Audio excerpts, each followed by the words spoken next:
everybody, my name's Crystal, and I'm going to be reacting to Simon Whistler's video on his Into the Shadows channel on Hurricane Katrina. I have grown up in an area that was extremely damaged by Hurricane Katrina, and his goes into what happened in Louisiana but doesn't cover everything. So I thought I would go into, some things he got right, some things that his writers and editors got wrong, and yeah, I'm a huge fan, and I agree that he is the internet fact boy. But there were some things in his video that I saw that were not entirely true. Some things that were not entirely accurate, and some depictions and pictures that were used from other things that I figured I would point out. But also I wanted to extend my knowledge of what happened and my knowledge of what happened to my family during this, and I will finish it out with my story from Katrina. So hopefully you guys like this, and let's get started.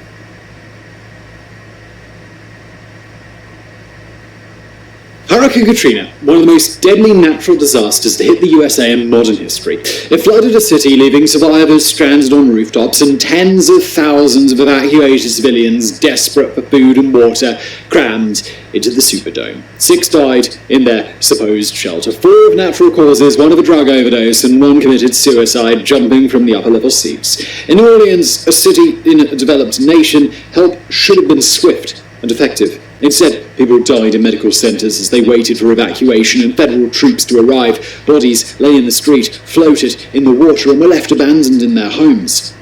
So what went wrong? What went wrong was what happens when you vote the wrong people into office. People that don't have any idea what they're doing. People that have absolutely no business working in the government or having anything to do with the government. And you'll see that as we go on, and I will discuss why those people should never have been in office.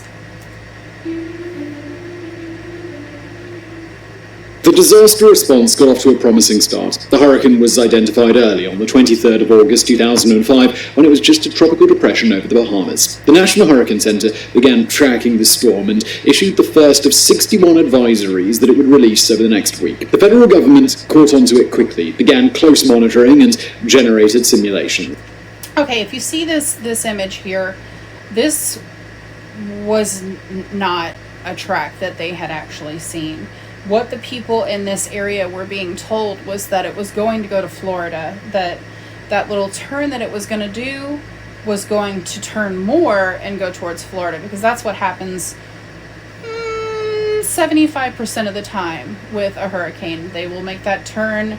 It's just the way that the world is positioned, and the fact that it's round and not, flat like this picture would lead you to believe. But also the jet stream and everything. This is the actual track that it took, not the projected track that everyone was being told. I remember calling my mom and saying, I don't think she's going to do what they're saying she's going to do.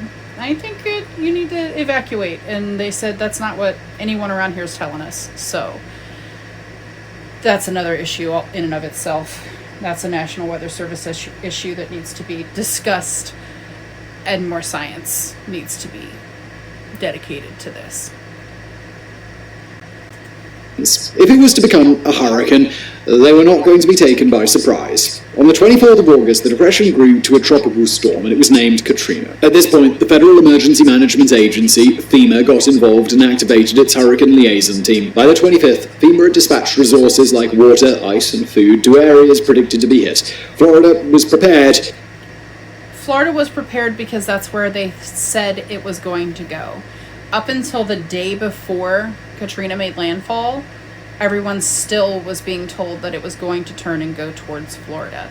That is why later on in the video, Simon says he had 72 hours to prepare and evacuate, but Ray Nagin only evacuated or ordered the evacuation 24 hours in advance. But that's because everything that everyone was being told was the opposite of what happened, and there really wasn't a chance to evacuate 72 hours in advance. But sadly, 14 people still lost their lives through drowning, falling trees, car accidents, and carbon monoxide. And that 14 deaths in Florida is in the Panhandle. That has absolutely nothing to do with the fact that this storm did not turn. As a matter of fact, it just shows how absolutely massive this storm was. Its landfall area was larger than anything I've ever seen in my lifetime, and I'm almost 40, so... Poisoning from generators. Louisiana was next in the firing line, and just 1 year before, government agencies had performed a simulation exercise with fictional Hurricane Pam hitting New Orleans. A draft plan had been created. It was incomplete when Katrina hit. Because of this fictional storm, this is why a lot of the conspiracy theories are coming forward and saying that the levees were bombed intentionally to create a way to get rid of the impoverished people of New Orleans. And while it's wild to think of that, and while the conspiracy theories are insane to say the least, some people are even saying that Katrina never hit New Orleans, which it absolutely did. But other places like Pass Christian, Mississippi, which is my hometown, got it way worse. And if it hadn't been for the levees, New Orleans wouldn't have been as bad as it was. But it still provided rough guidance. They knew the levees could be overtopped and the bowl shape of New Orleans could be submerged, so extensive flooding and evacuation needed to be planned for. Surely, with this much notice, in one of the most powerful countries in the world, tragedy... Again, with this much notice, definitely not a thing. The levees failed because they were poorly maintained. Extremely poorly maintained.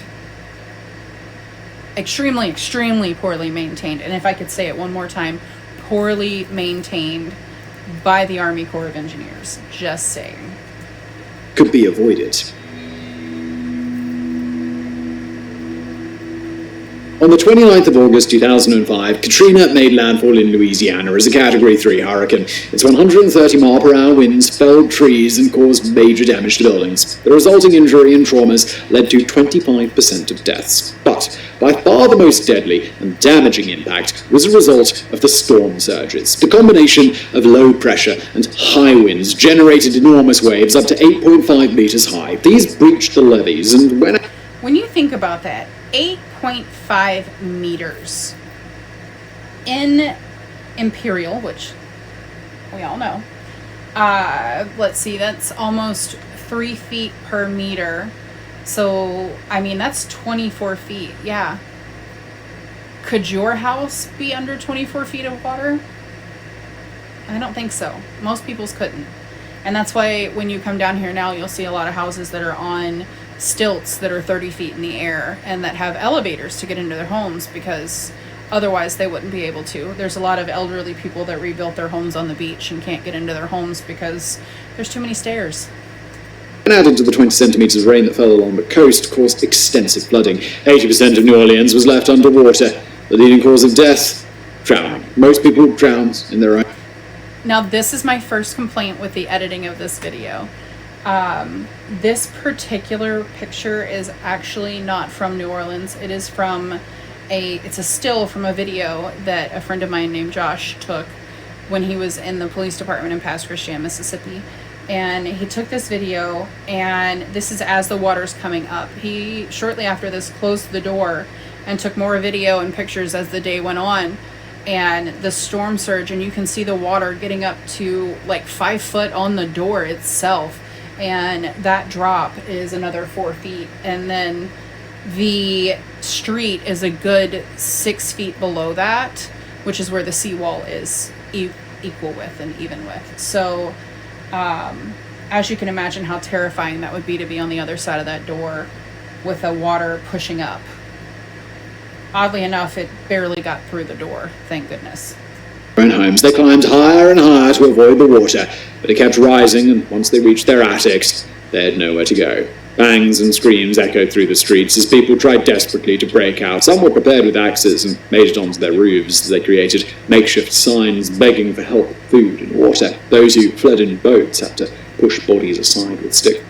Now, this is true for the entire area that was affected by Hurricane Katrina. My mother and my grandmother and their whole side of the family had to break into the neighbor's house and get on the second floor. And I'll talk about that when we get to my story, because it's very pertinent to my part. But multiple friends of mine were in their attic with axes trying to break out, and this was not in New Orleans. This was 45 minutes to the east of New Orleans in Pass Christiana, Long Beach, Mississippi. So, you know, where my mom was, my dad was in Gulfport, Mississippi at the police department downtown. It was wild because an hour and a half drive away, my grandmother and my mother and my grandfather and them had to break into a house to get on the second floor. Now, mind you, no one lived in it. It was a vacant house, and you got to do what you have to do to survive. But it's wild to think about that. 1,863 people. This vastly under. There is an entire sector of the people that were not counted, because as far as the United States government was concerned, if they were illegal immigrants to this country, they were not people, and they were not counted in the deaths. And that's sad to think about. There was an entire apartment complex of illegal immigrants that were working for a company that I'm not going to name because I don't want to get sued. But they're one of the largest companies that does construction down here on the coast. And their foreman told them that they could not leave. And there was no news or radio in Spanish to tell them, you know, hey, you need to evacuate. It's mandatory. So as far as they knew, they had to stay here so that they could keep their jobs and keep their ability to keep food on the table. So that's pretty sad. And thank God for Hispanic radio and television nowadays, because that's part of the reason why my sister became a translator. That entire apartment complex washed into a lake, and they were pulling bodies from that lake, and they still haven't gotten them all out 17 years later. Died in total, the most deadly hurricane in the US since 1928. One of the world's superpowers, with 6 days to get ready, pre-staged supplies, sophisticated modelling techniques, and engineered levees, that's a shocking figure. So why was it so high?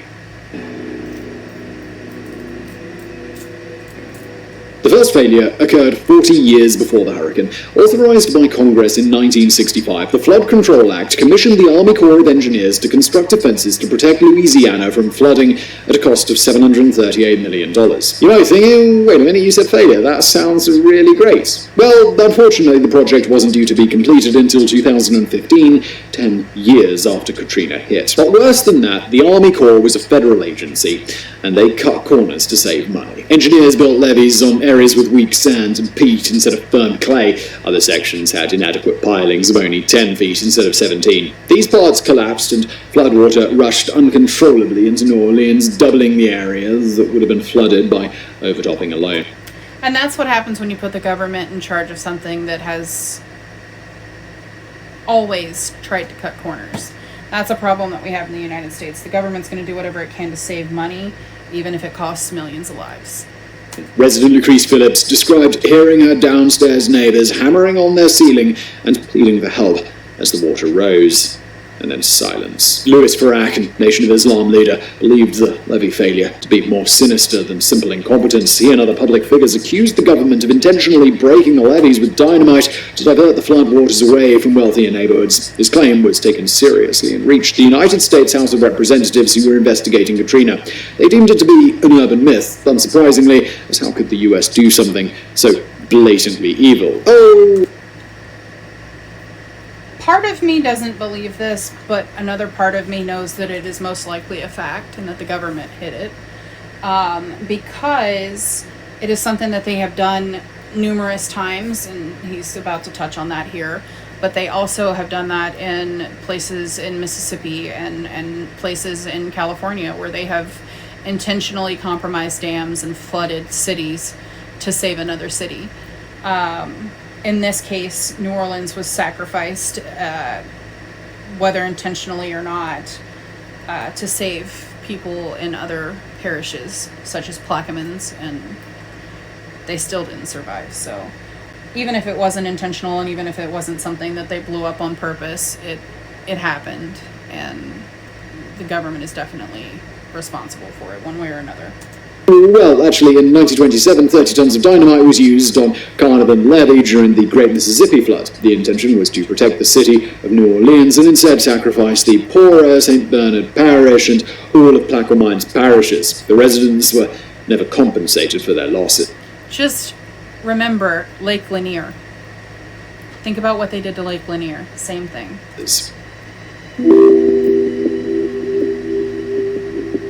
Since Katrina, the public has clamoured to blame the federal government for the slow and ineffectual handling of the disaster. Federal officials, eager to deny responsibility, in turn named federalism as the culprit. The system splits responsibility and decision-making between federal, state, and local governments, causing confusion, tangles of red tape, slow decision-making, and inaction. In the event of a disaster, local governments would be the first to take control. If they became overwhelmed, they'd request assistance from the state, and the federal government wouldn't get involved until both had reached their limits and exhausted their resources.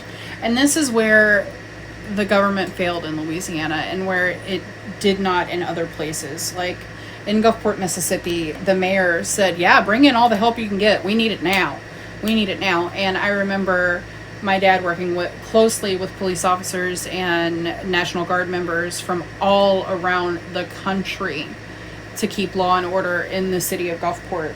They instituted martial law almost immediately, and New Orleans refused to do that, and that is how so many people were murdered during looting and raiding and all of this other stuff that just should never have happened.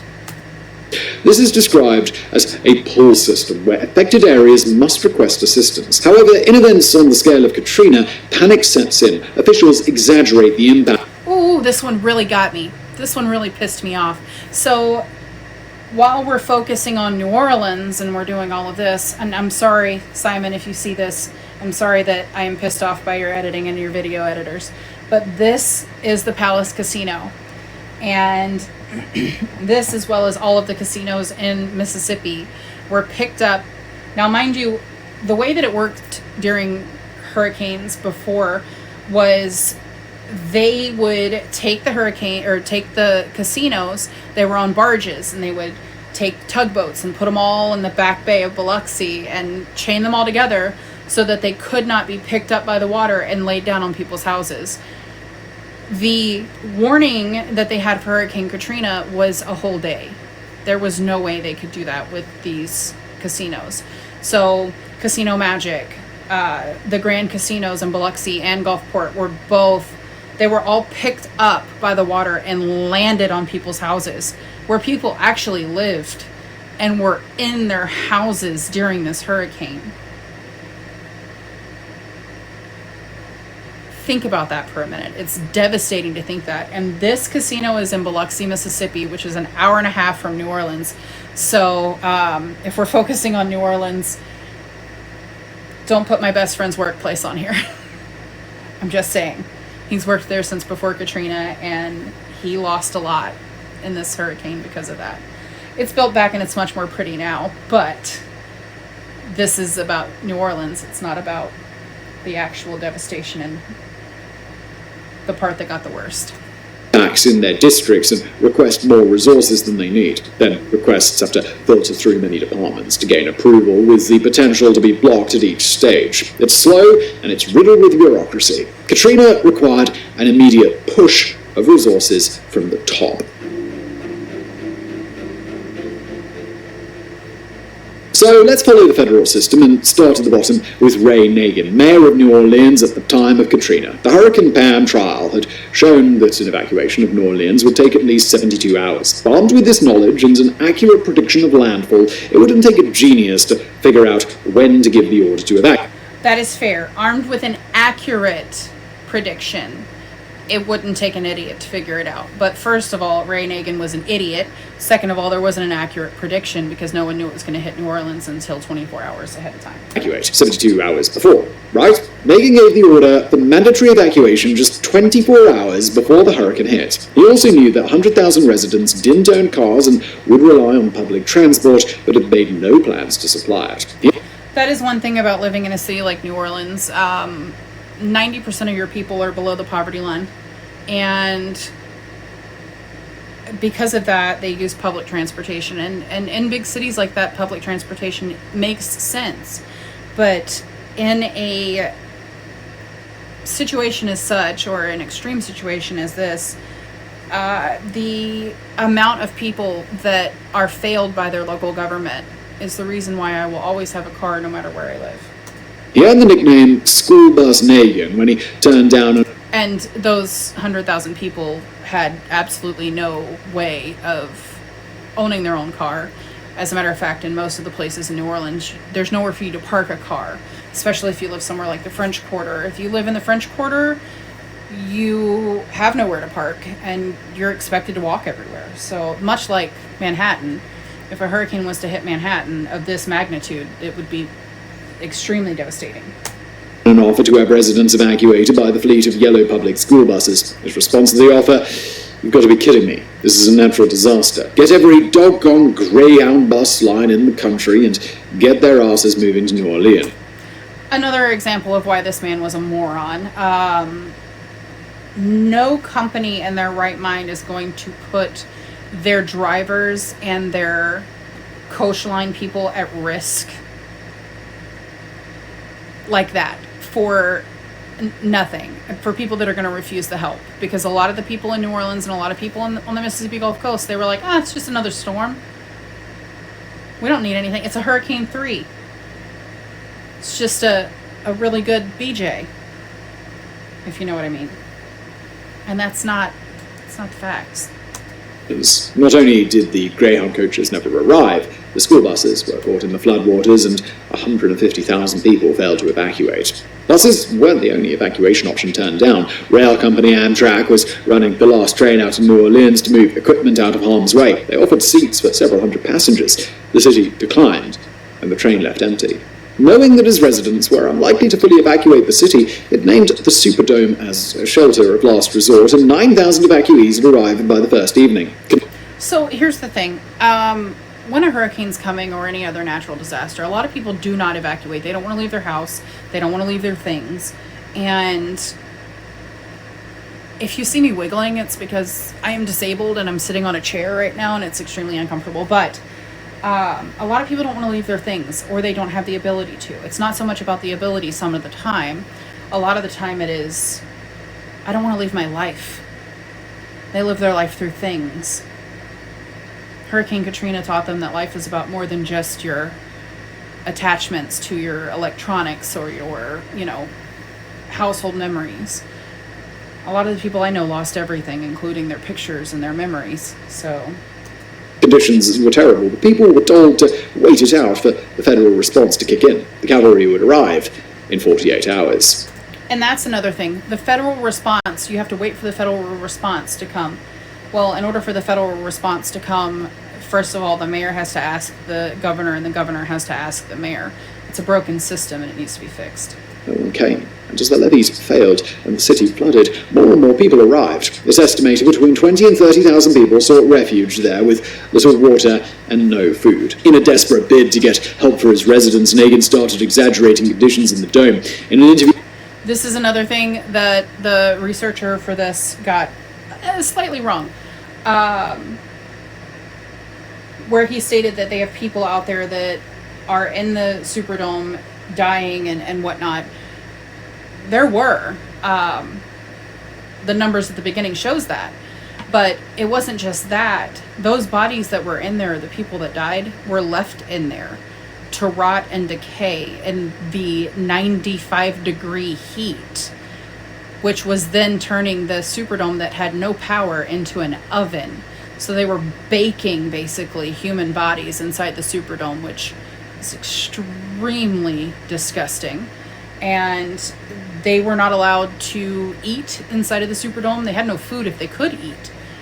People were beating the absolute crap out of each other over food and water, and people were doing horrible things to other people. Like, there were quite a number of women being raped inside of the Superdome, and it's not as much of an exaggeration as they make it out to be. It's just the government trying to cover its own ass. With Oprah Winfrey, he claims there are people standing out there, have been in that freaking Superdome for 5 days, watching dead bodies, watching hooligans killing people, raping people. This was a lie, and his claims failed to attract help. Instead, they raised tension, scared away rescuers, and turned the focus from help to security. One official who took charge of security and next in line in our federalism hierarchy was Governor Kathleen Blanco. Riots. Also, this woman had absolutely no business being a governor of a state. Absolutely none. I don't know why we keep constantly voting in people that have no business being in our governmental system.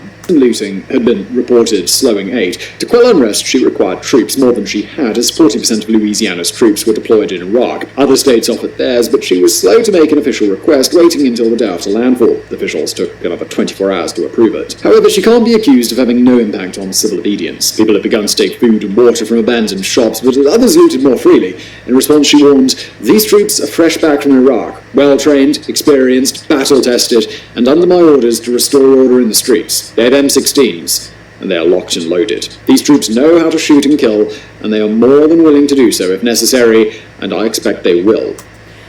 One thing that they don't touch on in this video, and it's something that I think is important to this particular part, is the federal prison inside of New Orleans was evacuated. And by evacuated, I mean they literally just let them free. Murderers and rapists, they let them free on the streets of New Orleans in the middle of this storm. And the criminals all took shelter in the Riverwalk Mall. And one of the wildest things that I've ever heard is at the gates and the doors to the mall, when the National Guard came to arrest them all and take them back to jail, they set the entrances on fire so that they could not get in to get them. That's biting off your nose to spite your face. I'm sure the dehydrated evacuees found that very comforting, and then just calmed right down. New Orleans police superintendent also waded in an attempt to diffuse tensions. He ordered police, soldiers, and marshals to confiscate all firearms from civilians, announcing, "No one will be able to be armed. Guns will be taken. Only law enforcement will be allowed to have guns." This was a problem, and this is something that was vastly different between Mississippi and Louisiana. In Mississippi, it's almost a stand your ground state. They do have laws in place where you now, it wasn't then, but now you can open carry without a permit or a license, and you can, have your own guns and conceal carry without a license as well. As long as it's off body. I think on body is now legal, but either way, in Mississippi, if someone comes and tries to take your things, as long as they're a threat, you can shoot them. And in this case, probably would have caused less looting. Surprisingly, scared citizens who were living in fear of rioters and looters were not thrilled about handing over their weapons without a warrant. They were often taken by excessive force, and in one case, a 58-year-old woman, Patricia Coney, had a group of police enter her house and tackle her to the ground. They were attempting to confiscate her revolver and fractured her shoulder. I also want to point out the closed captioning on this video is insane. He said a 58-year-old woman, and it said 58-rod woman. What's a 58-rod woman? But on this note as well, they did not confiscate guns in Mississippi for people that were trying to protect their own property, because you have a right to, in the state of Mississippi, protect your own property. My mother and both of my teenage brothers were sitting on the porch at night protecting their property from looters, because the National Guard was actually landing helicopters in our backyard to supply water and ice and some foods, MREs mostly. So people were getting their rations and then trying to steal my family's belongings. The process. So while all of this was going on at state and city levels, what was the federal government doing? Historically, it would have been FEMA who'd been responsible for this type of emergency. However, after 9/11, the Department of Homeland Security, DHS, was set up and FEMA's budget was cut and shifted under their control. This put Homeland Security Secretary Michael Chertoff in charge of 22 departments, 180,000 employees, and all national emergencies. Understandably, following 9/11, his focus was on terrorism.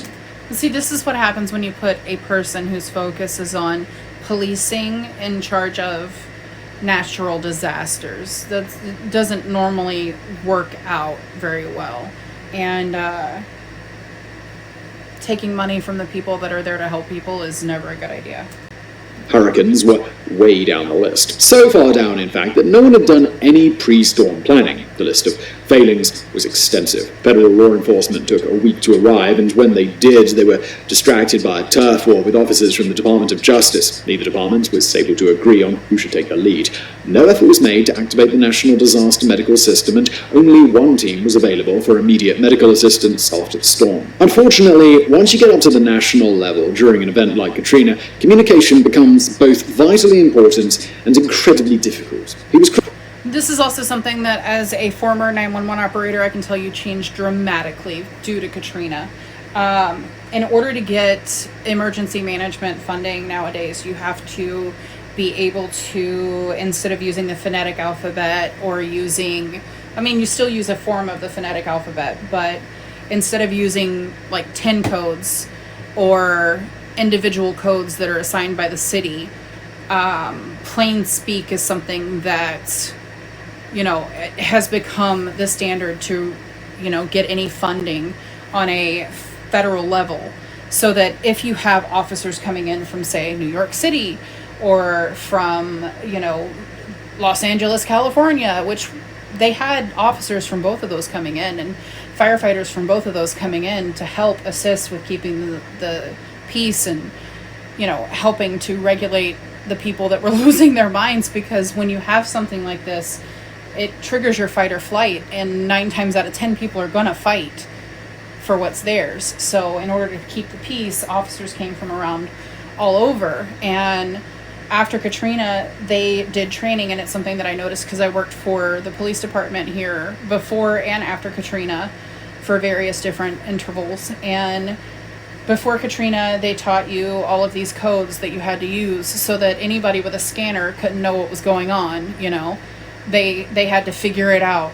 And after that, to get federal funding, you have to now use plain speak, as they say, instead of codes for everything. So that if an officer comes from, say, New York or Los Angeles, and you say, I've got a signal 1, which, depending on where you're at, would be either an accident or an alarm, or I've got, because the signal 1 was an accident in Gulfport, Mississippi before Katrina, and you say, now you would say, we have an accident with injuries at 25th and 25th, which also is something that confuses people when they come to Mississippi. Is, as a 911 operator, when I did that, I could tell you that the amount of city streets that have 3 or 4 different names within a mile can confuse people coming from out of state. Like 25th and 25th is actually the corner of Highway 49 and Pass Road in Gulfport, Mississippi. However, 25th Street is also Pass Road, and 25th Avenue is also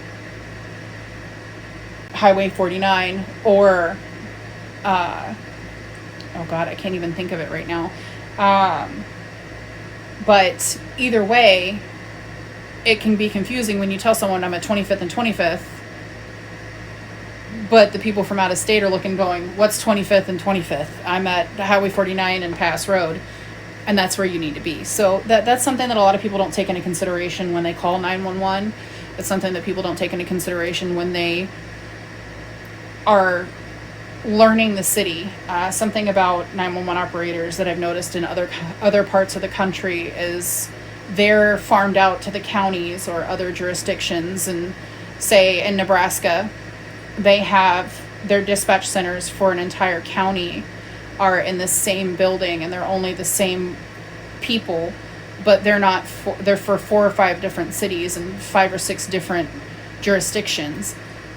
And the problem with that is 9 times out of 10, when you have a big jurisdiction like that for your dispatchers, they don't know the streets. They don't know everything. And when I worked for Gulfport, I could tell you, hey, look around and tell me what you see. If you don't know where you are, look around and tell me what you see. If you see a Church's Chicken and a Popeyes next to each other, then I know exactly where you are, because you're right there at 25th and 25th. Because there's also, now I'll ask you, is there a Burger King there as well? Is there a Walgreens on the corner? Then yes, that's the corner of 25th and 25th. I know exactly where you are. I've got help on the way. In bigger cities where they farm out their 911 dispatchers, you lose that personability, and you lose that ability for them to know everywhere and everything. Tangent. Sorry. Criticised for being a step behind most events, and it wasn't until 36 hours... Oh, now I remember the point. But now to get federal funding, you have to, instead of using TIN codes and your own personal city codes, you have to use plain speak to get that federal funding, because then someone can come from out of state and know what's going on. If you say, I've got a robbery, or I've got a robbery in progress, which are 2 totally different codes in the code, then they're going to know what's going on, and they'll start heading that way. Hours after landfall, that he declared it an incident of national significance. This switched the response from a pull model to a push. On Thursday, the 2nd of September, this video this picture makes me want to cry. So this is a subsection of New Orleans known as Chalmette, and this was what was originally Six Flags Over New Orleans and then turned into Jazzland. And it was actually awesome. It was one of my favorite places to go. They had Bugs Bunny and Yosemite Sam and stuff like that. So it wasn't quite a Disney World, but it was very similar with different characters. So like Looney Tunes themed park. It was amazing. And it's very sad to see the state that it's in now, because it hasn't been open since Hurricane Katrina, and it is something that's severely lacking in this area right now, is enough entertainment for children and families. We've got,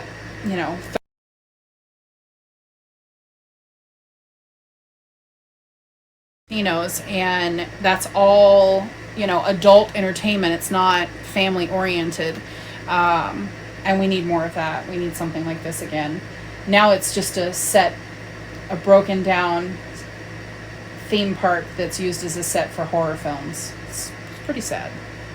4 days after the hurricane hits, when conditions at the Superdome were most dire, it was broadcast saying, "Everybody is confident of the ability to maintain order, and the fact of the matter is the Superdome is secure." The news channels split the screen with live footage of survivors chanting help and shouting angrily into the camera. He later admitted that he had no knowledge of the deteriorating conditions at the Superdome or the lack of food and water.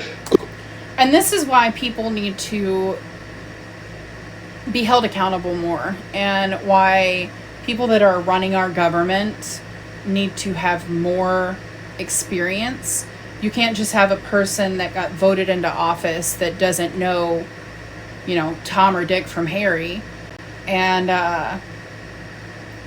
don't know anything about, what it's like to run a city that's in the middle of a disaster. It's wild to me that we allow the people that run our government to be morons. Calling it a surprise. Chertoff blamed his ignorance on insufficient communication from his man on the ground, FEMA director Michael. And this man was not on the ground.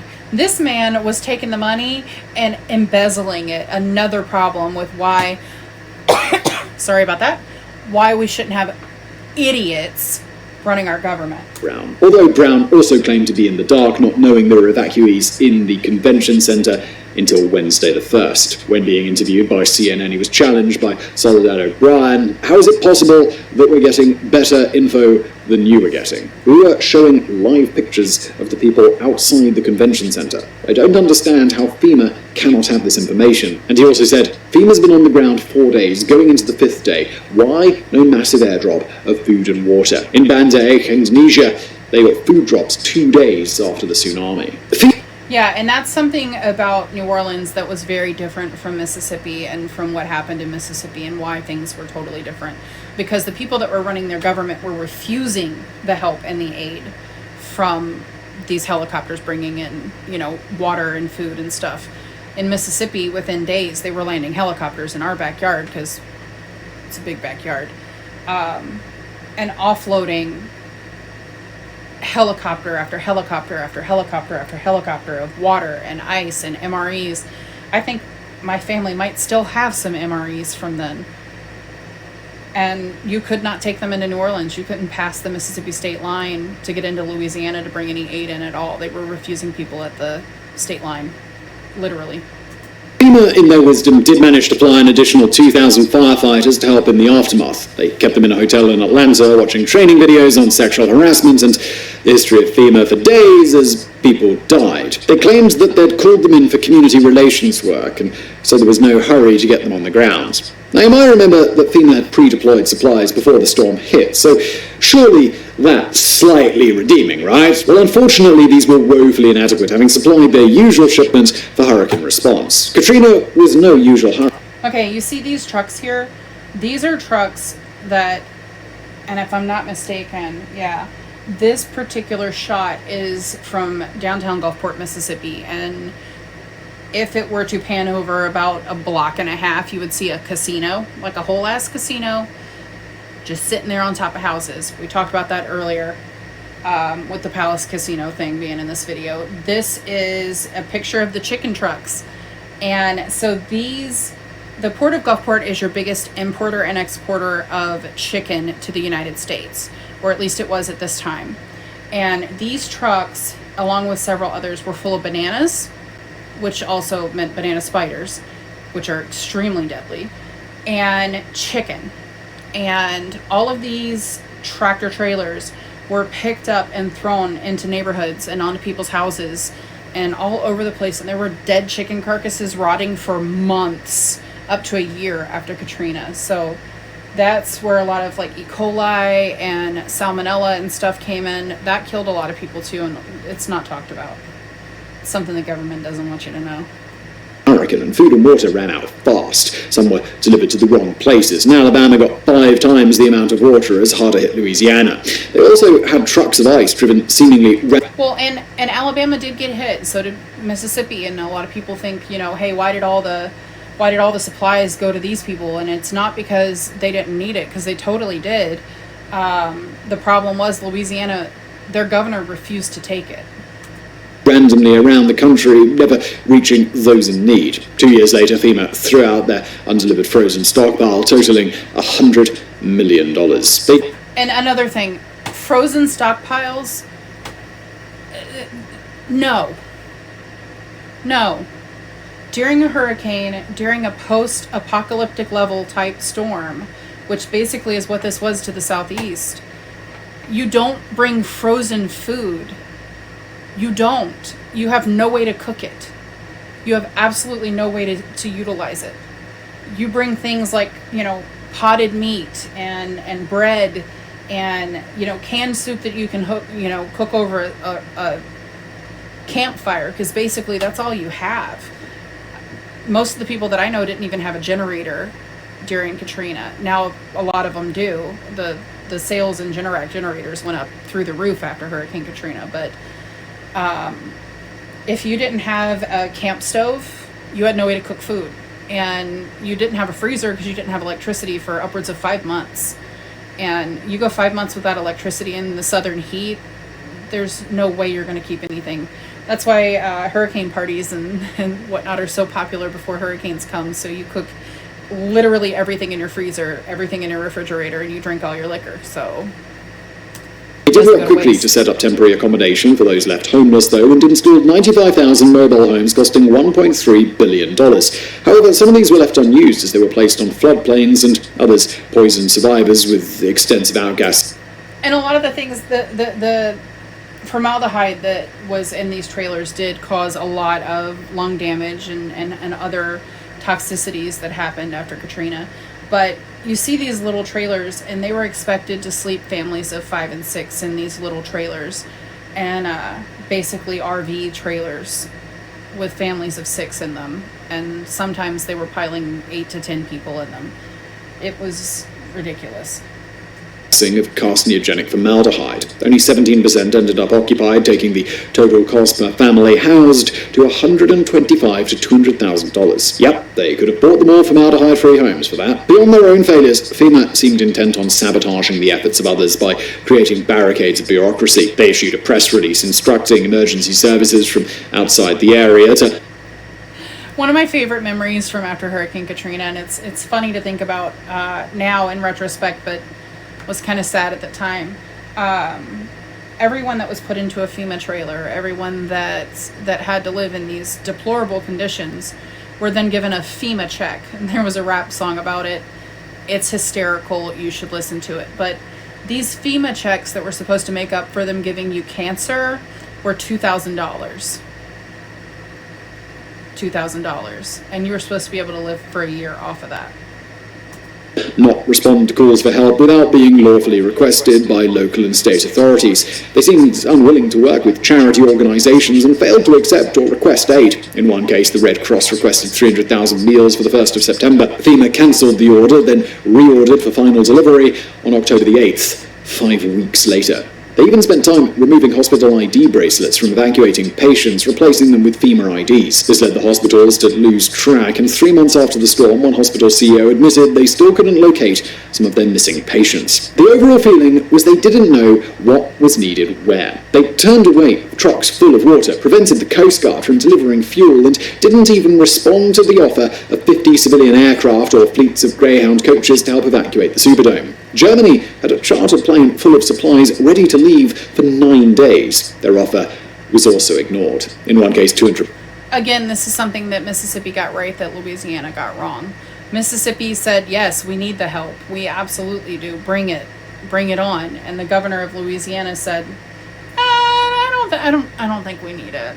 As she said that from miles and miles and miles and miles away from the devastation.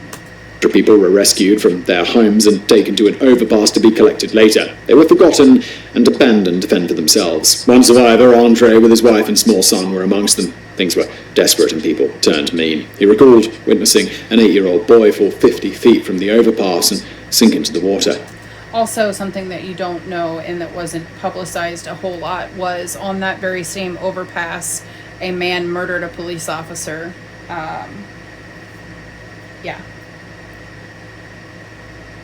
And they didn't publicize it at all. Just because he was pissed off because it was hot. No one tried to rescue him, and that's when he decided it was time to go. He took an air mattress and went into the fetid water with his family. They survived, but they're still traumatized by the ordeal and the bodies they saw. FEMA blames inadequate communication. Phones, radios failed, and in some cases it took 6 days to supply working satellite phones to all their employees. But the real source of the failings had been the budget. I'll talk about that when I get to my story as well. Cutting and dismantling of the organization by the Bush administration. The Hurricane PAM simulation had shown gaps in the plan, like evacuation, but FEMA had delayed their follow-up workshop until shortly before Katrina, as they couldn't find the $15,000 needed to cover travel expenses. And that's pretty sad when you think about it. Again, taking money away from the people that are there to save people to fund the anti-terrorism, it's pretty stark. They took about 75% of the funding from FEMA and gave it to the Homeland Security Anti-Terrorism Task Force, and people suffered very bad. this clown. And where was the president while all of this was going on? Well, President Bush had been 4 weeks into his 5-week holiday in Texas when the first alert came out, so naturally he attended. By the way, if the president gets 5 weeks of vacation every year, why is it that everyday Americans, up to 50 of them, don't get any vacation, and those that do get maybe a week worth of paid vacation a year? Here's looking at you, government. Attended a few speeches before returning to Washington the day after Katrina made landfall. On the flight back, they took Air Force One on a flyover in New Orleans to allow the president to witness the devastation. It wasn't until this point that Bush seemed to understand the seriousness of the situation and finally took an interest. He appeared in broadcasts with his sleeves literally rolled up alongside Brown, who was advised to do the same in order to look... Yeah, she was told to do the same in order to look like she was busy, because they had to pull her out of her residence and bring her to New Orleans because she had a generator and air conditioning and all this stuff, and she didn't give a shit about the people of New Orleans. I would say, I don't like to speak ill of the dead, but that woman, yep. Look as if they were working really hard. But there was no deceiving the public. It had been clear that federal involvement left decision-making up to people without the necessary local knowledge or clear understanding of the situation. Federal departments had stalled the emergency response with politics and bureaucracy And one thing about that they don't tell you about is there's something in Louisiana known as the Cajun Navy. And in situations such as this, what they do is they go out and they rescue people. But the state of Louisiana was trying to arrest the people in the Cajun Navy for trying to go and save people that needed rescuing. And that is ridiculous. Contributed to the deaths of many. This includes 44 people found dead at the Memorial Medical Center who'd been left in searing heat, waiting for an evacuation that never came. His administration had weakened FEMA, and the Department of Homeland Security was untested with seemingly no idea how to deploy its resources or authority. On the 13th of September, Bush admitted responsibility, stating, "Katrina exposed serious problems in our response capability at all levels of government. To the extent the federal government didn't fully do its job right, I take responsibility." Now, that is something that I will say happens in more than one way, and in ways you would not even close to expect. When I was in my last few years of dispatching, I worked a plane crash, and I was working that plane crash with people from all over the country that were trained to do this, but still lacked the knowledge that was needed of the area to properly locate the plane. Now, I was one of the only people in the state of Mississippi at that time that knew how to work a plane crash, and I got a commendation for it, and that was awesome, sweet, yay. Still, what's that do? We didn't find the fuselage, so we never recovered the 3 bodies that were on board, but we did find most of the plane other than the fuselage. So if it hadn't have been for what knowledge I knew and what corners I was willing to, take, well, it wasn't corners, it was more of like risks. I could have gotten in a lot of trouble for some of the things that I did, but in the end, I did what I had to do in an emergency situation, and that's something that people need to take into account when something like this happens. You need to take responsibility for your job and for who you are, and quit trying to make money off of a situation that you can't control and should not make money off of. And that's what happened with Governor Brown. She was trying to make money off of the situation. It didn't make any sense, and it cost a lot of people their lives. So I think now I'll go into my story, and let's see. I'll move this out of the way so you guys don't have to see the end of the video.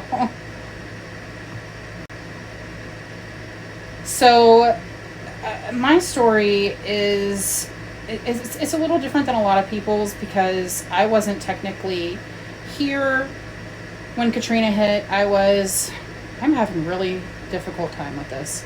Okay, there we go. I wasn't technically here when it hit. I was living in Nebraska with my ex-husband, and I was watching it from afar. So from exactly 1,008 miles from where my family home is. And my dad was working at the police department at the time, and my mom went and stayed with my grandma because it was the furthest away from the storm that they thought they could get, and without completely leaving family. And I remember the night before I said, Mom, y'all need to be careful, you know, go stay at grandma's. It's, I think, going to be the best thing for you. I don't think they know what this thing's going to do. And I think personally, she's going to go straight up and hit you guys straight on. And I was right. It's one of the times that I really hate being right. As Katrina made landfall, I got a phone call from my mom. And I was at work, and I almost didn't answer it, but I knew. I told my supervisor, I said, you can fire me if you want. I'm going to answer this call. It's my mom. And I went in the break room, and she said, Chris, I just have to tell you, we are breaking into your grandma's neighbor's house to get on the second floor because the water's already up to our chest, and we're afraid we're not going to make it. And she said, I don't think your dad's going to make it. I just got off the phone with him, and he is trying to climb on the roof of the police department because he's watching his patrol car float down the road. And him and my friend Mary handcuffed themselves together. And it's the only way they're here today. But that was the last thing I heard from my mom for a week. And the cell phone towers were down. There were no power lines or phone lines, so they couldn't get out to call anybody. And it took them a week to cut themselves out of not only the house, but the neighborhood that they were in because of all the trees that were down. Because I don't know if you've ever seen what happens when you get straight line winds of 175 miles an hour, but it uproots trees. It won't break them. It uproots them, and they just... It's an interesting thing to see, but... because of that, it took a week of nerve-wracking waiting for something to happen. And my ex-husband sat around and played video games and ignored me the whole time. And that's when I knew the marriage was over, but I couldn't leave him. Where was I going to go? It's not about that, though. Once my mom got out to Mobile, she was able to get to Mobile, Alabama, and get a burner phone and give me a call and be like, hey, I need you to do me a favor. By the way, we're all alive.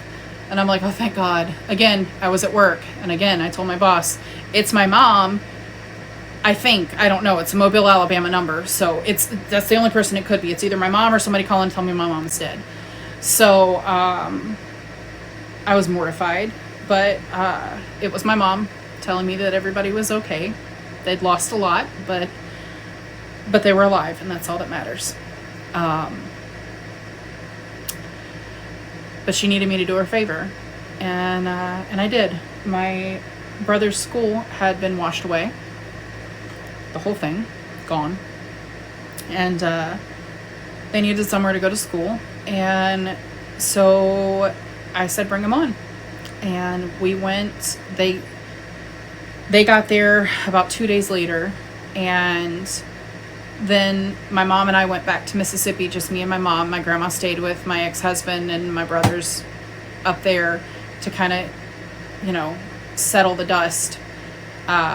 Before we left, we made sure we went to the Red Cross and the Salvation Army, and we got beds for the boys so they'd have somewhere to sleep, and a bed for grandma to sleep in. And the base housing moved us into a larger house so that we could accommodate everybody that was having to stay with us as refugees, And then the Red Cross gave us a voucher to go get the boys' school clothes and some school supplies and stuff like that. And then as soon as we got done enrolling them in school, my mom and I went down and got the paperwork done for me to be their guardian and to basically have custody of them. And that was it. My parents had to stay. They had no choice. My dad was a police officer. He worked every day for between 18 and 20 hours for 6 months straight, every single day, For the first 2 months, he didn't even get a chance to come home. He was sleeping on a cot at the department in off time. You know, it just, finally he came home and was able to lay down. Couldn't sleep. Not with the things he had seen. Not with the things he'd been through. Not with the heat. They didn't have power for 5 months. And, you know, it's August in Mississippi, and I don't know if you know what that's like, but it's oppressive heat. It's 98 degrees outside, and inside it's just like a hot box, especially if you don't have power. Because without power, you can't run an air conditioner, you can't run a fan, you can't even, nothing. So, yeah. There are other things that happened at that period in time that, you know, I can't even talk about still to this day without getting extremely upset. When we came home, the devastation, you could start seeing it in Memphis, which is a 10.5-hour drive from Memphis to Pass Christian, Mississippi. And by the time you get to Jackson, Mississippi, which is 3 hours from Pass Christian, you would see trees down and houses without roofs. And by the time you got to Hattiesburg, you couldn't get through the highway you had to go around trees and stuff. You had to dodge the debris just to get in to see people, you know, to see your own house. People that did get to evacuate came home to nothing. But it would be bizarre. You'd see these houses that got picked up and moved and set back down in the street, and cars were on the roof. How did it get there? You know, the water picked it up and put it through the house. You know, it was wild to see, and I'll never be the same because of that. I can't imagine what it was like to be in it, because I was just a bystander. You know, my family had to deal with that, and they still haven't recovered. The trauma that my family endured has scarred their mental health for life. I have trauma from it, but mine was more of a, I thought I lost everybody, and lucky for me, I didn't. But that's my story, and that's my take on Simon's video. So if you like what you saw, like and comment. I would like to know your story, your Katrina story, if you've got one. If you have any other like Katrina videos you'd like me to react to, or any videos at all you'd like me to react to, let me know. Also, I will be doing a video that I've already shot, if I can ever get it to flippin' download. It won't process to YouTube, so once it gets to the point where it will process to YouTube, then I will be posting a video about my small little artsy town on the coast. And I hope you like it. Have a good day.